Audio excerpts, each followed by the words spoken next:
Welcome to History Adventuring. This is episode number 289. I'm Brad Hall, and today we're looking at the Arizona Falls, past and present, in Phoenix, Arizona. Yesterday I visited the Arizona Falls. It's on the Arizona Canal, just east of 56th Street at Indian School Road. It's been there since 1885, and if you've never noticed it, and if you kind of don't believe me that it's really there, I can't blame you. But it is. I've always had a fascination for the canals of Phoenix. I've never lived anywhere that has canals, and most of the people I know seem to confuse them with storm drains. They're not. Canals bring water into the city, drains carry it away. Phoenix, of course, has both.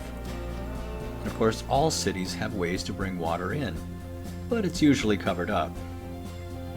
My favorite example is the gigantic aqueduct that brings water to Los Angeles from the Owens Valley. It's just pipes, so it's not much to look at. Phoenix canals are different. They're beautiful, and they've always been meant to be seen. From the day that they were built, they proclaimed that here was proof of life in the desert, that Phoenix could be an oasis. When I visit the Arizona Falls, I try to imagine what it all looked like in 1885. There was empty desert as far as the eye could see.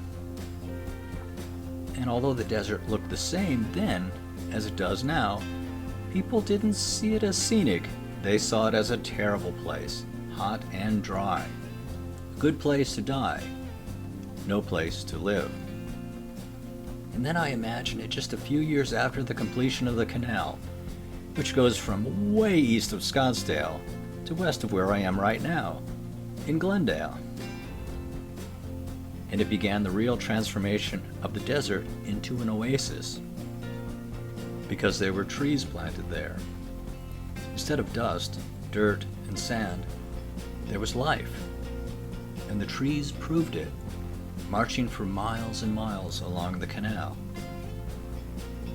The Arizona Falls was a place that people visited just to see it. People had picnics there. I wouldn't be surprised if a bunch of darned kids didn't do death-defying jumps there. It must have been amazing to see. Of course, it started being taken for granted not long afterwards, and the Arizona Falls became a place for generating power, hidden under a building for decades.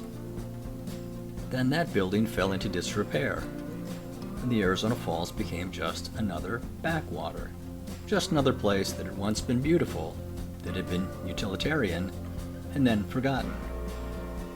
When you go there, you'll see the remnants of the old machinery that was inside of that building, which is thankfully gone now. Yes, I know the Arizona Falls isn't Niagara Falls. It's not even close. And it isn't even close to the falls near where I grew up in Minneapolis, called the Minnehaha Falls.